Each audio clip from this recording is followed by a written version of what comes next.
Hello, അപ്പോൾ guys welcome back to my YouTube channel.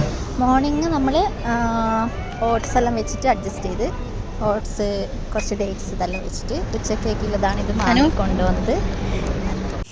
Hi, അങ്ങനെ നമ്മൾ സാധനങ്ങൾ വാങ്ങി ഉച്ചക്കൊക്കെ ഫുഡ് ആക്കുക. എങ്ങനെയൊന്നുമില്ല, ചോറും മുട്ട വറവും.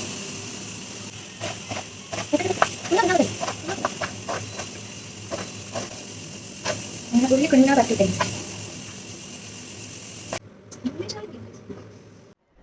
ഉച്ചക്കത്തെ ഫുഡ് നമ്മൾ രാത്രിത്തേക്ക് മാത്രമല്ല 2-3 ദിവസത്തേക്ക് സാമ്പാർ ആക്കി വെക്കാന്ന് വിചാരിച്ചു. അങ്ങനെ എന്താ ചെയ്യുന്നത്? എനിക്ക് സാമ്പാർ വെക്കാൻ അറിയാം, അത് കുറിച്ചിടുന്ന മാത്രമേ ചെയ്യുന്നില്ല, ഞാനാ വെക്കുക. ഓക്കെ, സാമ്പാർ വെക്കുന്നത് ഞാൻ വ്ലോഗ് ഇടാം. നമ്മൾ ഈ സാമ്പാർ 2-3 ദിവസം ഫ്രിഡ്ജിൽ വെച്ചെടുക്കും.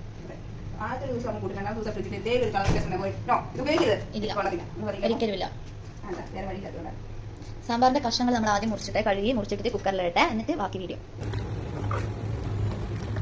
സാമ്പാർ ഉണ്ടാക്കാൻ പോവാണ്. നമ്മൾ സാമ്പാറിന്റെ എല്ലാ സാധനം മതിയിൽ നിന്ന് വാങ്ങി. സാമ്പാർ ഉണ്ടാക്കിയിട്ട് കാണിച്ചു തരാം.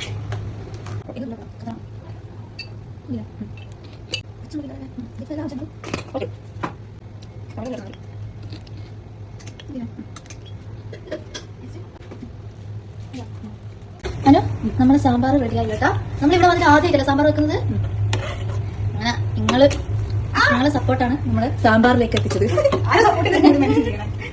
മാളു നീ ഉണ്ടായിരുന്നില്ലല്ലോ. മാളു ചപ്പാത്തി ഇടുന്ന എപ്പോഴും ഒരു ചപ്പാത്തിയും പറ്റിയോക്ക്. നമ്മള് മാളു ഫ്രീ ആയിട്ട് കുറച്ച് സാമ്പാർ ചപ്പാത്തി കൊടുക്കുന്നത്. നമ്മുടെ സാമ്പാർ മീൻസ് കാണുമ്പോൾ നല്ല രസം തോന്നുന്നുണ്ട്. തിന്നിട്ടും കൂടി നമ്മുടെ അഭിപ്രായം പറയാം. ഇഷ്ടപ്പെട്ടെങ്കിൽ എല്ലാവരും അഭിപ്രായം കമന്റ് ചെയ്യണേ. നമ്മുടെ ടേസ്റ്റ് നോക്കുന്ന വീഡിയോ എടുക്കുകയാണ്.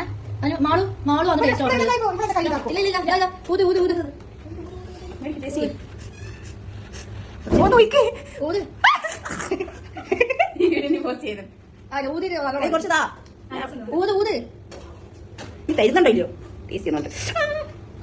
ഇങ്ങോട്ട് നോക്ക്.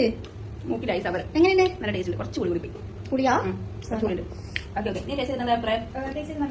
നല്ല രസമില്ല. നമ്മളിപ്പോ ചപ്പാത്തി ആൻഡ് അയൽവക്കത്തെ ചപ്പാത്തി പ്ലസ് നമ്മുടെ സാമ്പാർ കറി, ഇതാണ് നമ്മുടെ ഇന്നത്തെ ഡിന്നർ. സോ നമ്മൾ ആക്ച്വലി ശരിക്കും ഉണ്ടാക്കാൻ പോകുന്നത് ദോശയാണ്. അപ്പം പെട്ടെന്ന് വീഡിയോ അപ്ലോഡ് ചെയ്യേണ്ട ഒരു സാഹചര്യം ആയതുകൊണ്ട് നമ്മളിപ്പോൾ തൽക്കാലം അയൽവക്കത്തെ ചപ്പാത്തി വെച്ചിട്ട് കാണിച്ചിട്ട് ചെയ്തു. അല്ലെങ്കിൽ ഈ തിണ്ടി ചിലപ്പോൾ വന്നിട്ട് കമന്റ് ബോക്സിൽ പറയാൻ അത് ഈ തിണ്ടിയാണ് അയൽവക്കത്തെ. അപ്പോൾ നമ്മൾ ഇന്നത്തെ പരിപാടി കഴിഞ്ഞാലേ നമ്മളെ കുക്കിംഗ് എല്ലാം കഴിഞ്ഞ് നമ്മൾ വെറുതെ നടക്കാൻ ഇറങ്ങി. ഇന്നലെ പറഞ്ഞ പോലെ തന്നെ നമ്മൾ രാവിലെ ഉച്ചക്കും വൈകുന്നേരം ഇല്ലാതെ ഫുൾ അപ്ലോഡ് ചെയ്തിട്ടുണ്ട്. പുറത്തുനിന്ന് നമ്മൾ ഇന്നലെ ഫുഡ് കഴിച്ചിട്ടേ ഇല്ല. ഇന്ന് ഫുഡ് കഴിച്ചിട്ടേ ഇല്ല. പിന്നെ എന്താ പറയുക, രാവിലെ ഓട്സ്, ഉച്ചക്ക് നമ്മൾ ചോറും ജസ്റ്റ് മുട്ടേനെ കൊണ്ടുള്ള തോരനും തൈരും കൂട്ടി കഴിക്കരുത്. പിന്നെ രാത്രി നമ്മൾ എന്തായാലും സാമ്പാറിൻ്റെ കഷ്ണങ്ങൾ വാങ്ങിയാൽ സാമ്പാർ ഉണ്ടാക്കി 2-3 ദിവസം വെക്കാലോ എന്ന് വിചാരിച്ചാൽ അങ്ങനെ സാമ്പാറും കഷ്ണങ്ങൾ വാങ്ങി നമ്മളങ്ങനെ രാത്രി സാമ്പാറെല്ലാം ഉണ്ടാക്കി ഇനി ഒന്ന് നടന്ന് പോയിട്ട് ഫുഡ് കഴിക്കണം.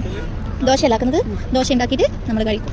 അപ്പോൾ ഇന്നത്തെ നമ്മുടെ ടാസ്ക് ഇവിടെ കംപ്ലീറ്റ് ചെയ്തിരിക്കുന്നു ഗൈസ്.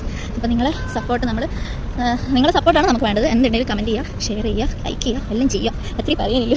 അപ്പോൾ thank you so much. Okay, bye, good night.